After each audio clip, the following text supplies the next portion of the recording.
Hey, what's going on, guys? Butterboy here. Welcome back to the channel. I hope you guys are all having a good day today. Today, we are going to be talking about what happened yesterday. I went to the fire station. I didn't get to talk about it yesterday.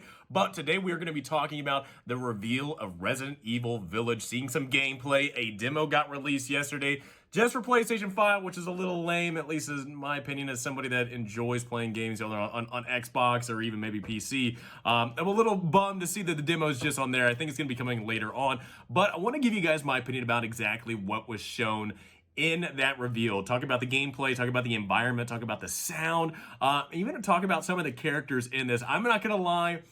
I'm going to point out one thing. Just from the new merchant or the weapons dealer, the Duke is what they're calling him in the village. I just get this impression of seeing this person and just having the image of the movie Deuce Bigalow, Man Gigolo, and a lot of scenes coming from that movie. I know what you're thinking. You're thinking those are the biggest boobies you've ever seen. So anyway, let's talk about some of the things of what I was impressed in this reveal. I actually really enjoyed this reveal, getting to see exactly what they're pursuing with the environment and with the storyline. And that's actually one thing I want to start off with first, is the storyline. So the trailer more or less just kind of showed the environment, showed some of the antagonists and some of the forces you're going to be going up against and whatnot. But I'm a little confused on the storyline of Resident Evil Village, because ever since, being a kid back in the 90s, playing Resident Evil 1, and all throughout the series, there's always been that one bad guy of the Umbrella Corporation and the conspiracy behind that, the bioweapons and stuff like that, of what Umbrella was doing throughout the series, and even infecting, the storyline of Resident Evil 2, Resident Evil 3, Resident Evil 4, all the way up to Resident Evil 7, was still some of the things of Umbrella being involved in it towards the end with, Chris Redfield's, re-emergence at the end of Resident Evil 7. Hopefully I'm not spoiling, and I'm just talking about it now. But when it comes to Resident Evil Village and seeing some of the hints of vampires and possible werewolves, it's making me question exactly what is happening in the storyline with the continuation of hopefully Umbrella being, still the bad guy. Is there still bioweapons being implemented in Resident Evil Village? What is the storyline? That is the one thing that is making me very confused on exactly what path they're taking. Now, there's still Ethan. Ethan is going to be the main character. We're going to be talking about his wife from Resident Evil 7, them having a kid. Chris Redfield's making a return. So what is the storyline that's happening with Resident Evil Village is making me just very confused on exactly what is happening. However, I will say this, even though I have no idea exactly what to expect, and I'm a little bit questioning exactly what is going to be happening in this game, I'm still anticipating. Look, as somebody that did not buy Resident Evil 7 immediately, I didn't play Resident Evil 7 until 2 years, I think, later. I thought Resident Evil 7 was a great addition to Resident Evil game. I thought it was a really great take on kind of bringing it back to the survival horror, and they were able to create such an amazing environment and a good storyline, and I enjoyed exactly what they did in Resident Evil 7. So if they're actually able to do that in Resident Evil Village and Resident Evil 8, more props to them. I'm very anticipating of what the storyline is. I'm just saying, as somebody that has been a part of this series ever since back in the 90s when the first game launched on the PS1, and I think I was like 7 or 8 years old, it just has me a little bit confused on exactly what's going on. So let's talk about the environment and the visuals and the sound. And this is kind of actually going into a little bit of the I guess the demo as well. I've been watching some gameplay of the demo going through what people are playing in this demo as the Maiden, and going through the environment of what they built for this demo. And I have to say, not only from the trailer, what they showed in the trailer and the gameplay and that, but also in the demo, dude, oh my god, they are hitting it out of the park with the environments and the sound. I will say this, what this is all kind of combination of in me is that Resident Evil 7, you have that first-person perspective. It kind of makes you a little bit more immersed in the environment. You have the village, which is kind of a representation of Resident Evil 4 with Leon Kennedy going through the village. But also, too, once you get up to the castle, not only is, again, that a reference to Resident Evil 4 with the castle that he went into, but you have a lot of things where it's a big reference and a callback to Resident Evil 1, with the Spencer Mansion, but also there are hints here and there about the Alexander Mansion. Back in Resident Evil Code Veronica, there's like just environmental details here and there. I'm like getting callbacks from that. So I think it's great with what they're doing with the environment, the great detail, how amazing the graphics look is something that I'm very happy about as a fan, and it makes me very excited to be immersed in it. But I will say this, the demo nails it on the sound. If you guys watch the gameplay of the demo, it is amazing to hear exactly what the sound is. It's always very funny, and even actually watching my 2-year-old watching something scary, she covers her ears but is still watching. And still, I see humans, older adults do that. They cover their ears. I'm known to do that. Cover my ears when something scary is happening.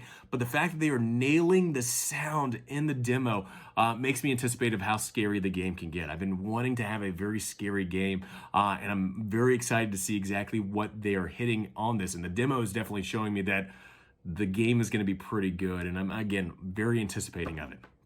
Let's talk about this, and this is the one thing that hopefully if you guys are sticking around, has brought me a lot of funny thoughts and opinions about the entire thing. So we got a little bit more reveal of the different characters that are anticipated in Resident Evil Village. Again, like I said, you have the child of Ethan's, you have Ethan, you have Chris Redfield, but you also have Mother Miranda, which I was gonna say I thought was the lady in white.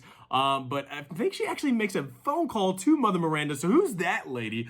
But my God, man, the lady in white, one ain't bad looking, but damn, she's just so big. That's a huge bitch. But again, you know what? I'm a sucker for tall women, man. So you can be 9 foot tall, and be like, what up, girl?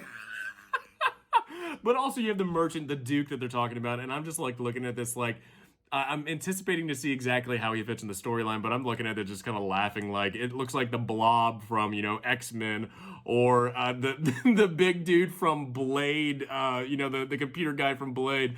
But then, like I said, I made the reference of Deuce Bigalow Man, Gigolo Man, just looking at that and be like, did you say steak? So, but anyway, you have other characters in this. You have this guy with glasses. I don't know exactly who this guy is, but if you actually look at some of the gameplay from the trailer, he's like levitating things. So again, like I said in the beginning of this video, where I'm like, I don't know where the storyline is going for this. How is he levitating stuff? And I know there've been kind of some powers that, certain bad guys can do throughout the Resident Evil series, but how is he levitating stuff? It's just a lot of questions that I have about it. And it's one thing that it's great to see the trailer. It's great to see some of the breakdown from the demo and whatnot and what the developers have been talking about, but it just makes me have so many more questions going into this game's full release. Now, I will say this. I am a fan of the third-person perspective. I think with what they did with Resident Evil 2 and even Resident Evil 3, I actually really did like that third-person perspective. Now, don't get me wrong, I think the fixed camera angles is pretty cool. As, again, somebody that played the game originally back in the 90s, the fixed camera angle was pretty cool and created that environment and whatnot. But again, as somebody that enjoyed the remakes now, I love the third-person perspective of the over-the-shoulder thing that Resident Evil 4, introduced for the first time. Now, I will say this. I did enjoy the first-person perspective in Resident Evil 7 and the fact that they're bringing that back with Ethan again. I think it's going to be doing pretty good. I think it's going to be a pretty good perspective on exactly how they do things and how the scare factor goes into it, because playing Resident Evil 7 and seeing some of the enemies that you fight in that, and again, the environment that they create, it does create a scary environment. And it's funny to know that even playing Resident Evil 2 Remake or Resident Evil 3 or, back in the 90s and whatnot, playing some of the games back then, it's funny to know how many enemies were on the screen, how many zombies were around each corner and whatnot. Resident Evil 7 changed that a little bit with how many enemies would be on screen, or just kind of the scare factor and the scarcity of ammo and whatnot. And what do you want to shoot? What do you want to evade? So I want to know exactly how they're going to do that in Resident Evil Village, because you're seeing a couple of the bad guys here and there. You see some like vampire-ish enemies in the dungeon and whatnot, and just some of the gameplay they show you there. But exactly what is going to be the survival horror factor of Resident Evil Village? And again, I'm just, to me, just talking to you guys about this, again, I'm still wanting to know why we're going to like vampires and whatnot. The one thing is if you've been somebody that has been sticking around with the Resident Evil lore and the storyline, you know how it started back in the 1960s with Oswald Spencer and kind of building up from there in the storyline in the history of Resident Evil. If you actually read and go into this demo that people have been posting on YouTube and whatnot, if you go through it and they pick up some of these letters and whatnot that have been scattered throughout the demo, or even if you play the demo yourself, some of them are dated back like the 1950s or maybe even earlier than that. So is this going to be building on to that storyline that Resident Evil created back in the 1960s with Spencer? So again, it's just one of those things that as somebody that is observing exactly kind of what's going on in the trailer, what's been going on in the demo, it makes me have more questions than answers for anything. But I want to see how this builds upon the storyline that Resident Evil created back in the 90s. So anyway, just wanted to give you guys my opinion about it. I thought it was a really good reveal, at least when it comes to Resident Evil Village. It is now noon. I gotta go eat when I'm making this video.